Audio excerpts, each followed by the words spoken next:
The first act is soil itself, and then the middle act is soil and our human relationship with it, which is primarily agriculture, not entirely agriculture, because there's lots of things we get out of soil, like antibiotics and things like that, but primarily agriculture, and focusing on the benefits of organic agriculture, of farming like nature. The more we mimic nature, the better. And what nature does when a leaf, it's called Sir Albert Howard, who was a British agronomist. Sir Albert Howard's law of return is that based on the idea that if a leaf falls from the tree, it goes into the ground and it's broken up by microorganisms, and the nutrients of that leaf are returned to the ground, returned to the soil, taken up, and brought back into that cycle of life. And then when you plant a plant in that soil, those nutrients are taken up by that plant, and we eat that plant, those nutrients are returned to us. Or in that case, in the tree, it's returned to the tree, and the tree uses those nutrients to build itself. So when we practice agriculture, we take that potato or that lettuce or that wheat, we take it out of the agricultural system. So we're depleting the agricultural system. So the law of return is nature returns it to the soil, and we also need to return it to the soil. So that's why composting, cover crops are good, and even things like crop rotations, because that brings biodiversity back into the farming system. And it creates a much healthier farming system, just like people have done for thousands of years in places like India. Most places figured out that this is the best way to deal with, that you can't just keep taking and taking and taking from the soil. You have to give back, because the soil depletes so much that it actually won't even grow plants. That's what people in the United States, what they did when they moved here is they planted, they basically planted and used up all the nutrients in the soil, and they kept moving west. They moved west, and then they would use that soil up, and they would move west and use that soil up. And so that's not, but Europe is different, because these are fields. I mean, I've been in fields that I knew had been farmed for thousands of years. Places like Italy and England, where you just get this feeling that there's this ancient system that you have been, that you're sort of experiencing. But, and some of those soils they gave back to, and they're still doing well, and some of the soils they farmed away. They depleted the topsoil so much that there's nothing really left. So, and then the third part of the film is soil and big ideas, soil and global warming, soil and water use, soil and feeding the world, and that sort of thing. Because we are in a position now where if we keep treating the soil like dirt, and we keep taking and not giving back, we'll be out of topsoil. We could be out of topsoil in the United States within 20 or 30 years. But practices are changing. We have the Natural Resources Conservation Service are the soil scientists of our government here in the United States, and they've actually bought several copies of the film for educational purposes. But they are actively encouraging people to plant cover crops, organic farmers or conventional farmers, to plant cover crops, because it actually improves the soil, and also it helps with runoff. So it helps conserve water in the soil, and also it stops runoff, because it's creating, when soil is hard and compact like it gets in conventional agriculture, it's compact. When it rains, the rain just runs right off it, and that's why we have these 100-year floods every few years, is because the soil is so degraded that it doesn't actually take in that soil.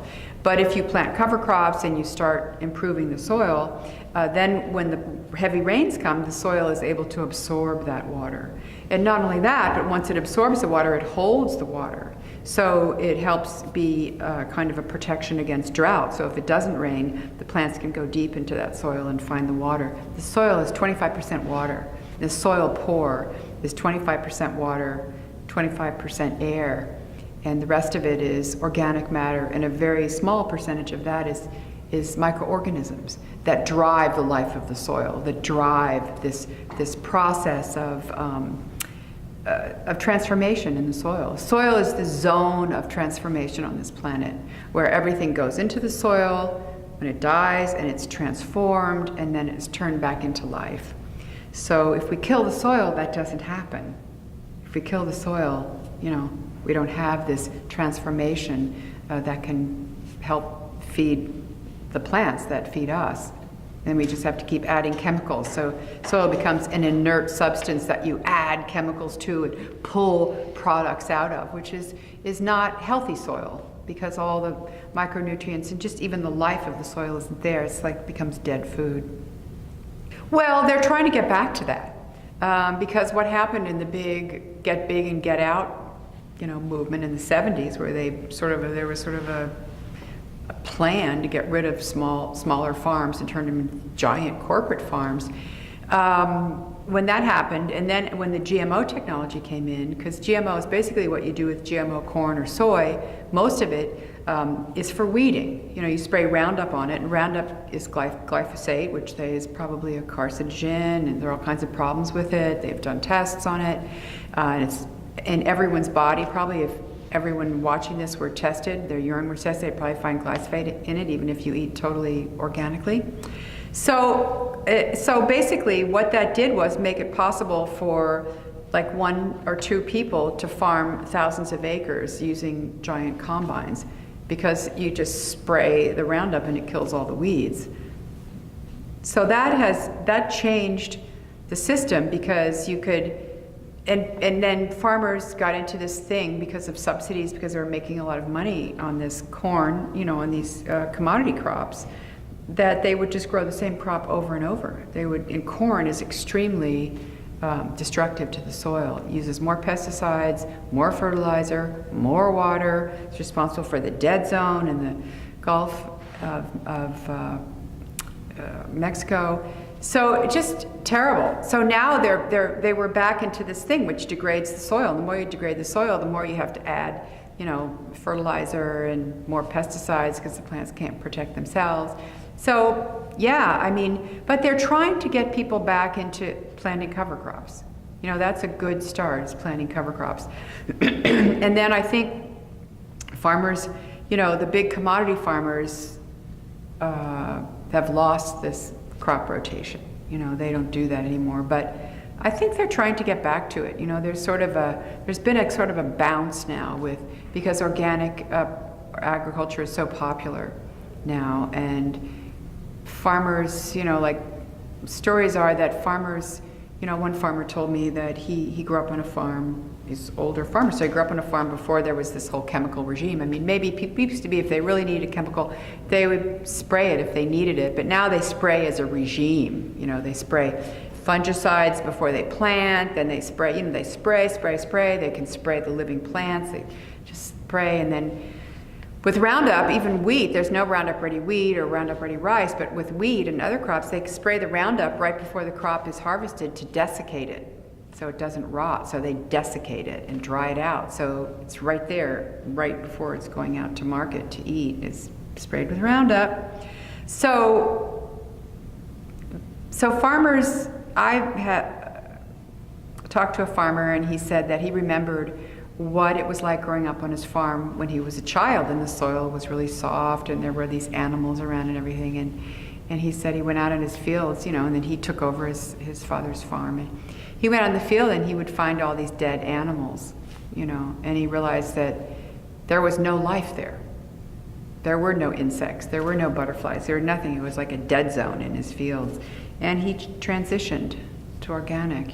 So farmers, there are these commodity farmers that, they're in this treadmill. They've bought these giant farms and they have these, big combines and, but so there are farmers. I was at Eco Farm, which is a great conference in Mid-Coast, California. It's fantastic. This place right on the ocean, and this national park on the ocean. It's fantastic. And I was sitting at lunch with some young farmers, and I said, where are you from? Where are you here? And they were from Idaho, and they said, we're here. He said, well, the farm I work on is transitioning to organic. We're transitioning to organic. And so we talked more, and I said, well, the people you work for. He said, actually, it's my father. It's my father's farm, and I think the father had 3 sons. And they told him, a few years ago, they said, we have to transition to organic, and because otherwise we can't make it. The way to go is to transition to organic, and we'll have less costs because we won't have all these chemicals, and we'll have a higher, we'll be able to sell our stuff for a higher price. And the father was sort of skeptical, but the sons convinced him that, organic was the way. And these people were, very straight, very, kind of conservative farmers. And so they were transitioning to organic, and he was very happy to be doing that. And they were, moving it along, field by field, and they had quite a large farm. So that's the way they wanted to save their farm. And there's other examples of this, that when people they kind of look at the numbers and they realize they're not going to make it unless they transition to organic. There's a farmer, I can't remember his name, there's a rancher in Georgia who is a cattle rancher, and he transitioned to organic, and he's doing very, very well financially. This meat is very popular. He has a big enterprise there. And his neighbors at first were going, they always say that, the beginning farmer in the community that goes organic, they go what are you smoking? They have these funny things they say. Same with the vineyards that went organic in Napa Valley. And then they look and they see how it's doing and how beautiful the fields look and how the premium, they can sell their produce at a premium, and they go, how that looks good, So years ago, there were no cover crops in Napa Valley at the wine. It was like no cover crops. And then the organic farmers started coming in there, and now they all want to have cover crops and use as few chemicals as they can. And so I think that you're right. There was a traditional way of farming, of using these techniques of cover crops, crop rotation, using biological, mulch, all kinds of things like that, and laying fallow. And people are coming back to that, because part of it is economic, and part of it is just wanting to be in an environment that's not drenched with chemicals and toxins.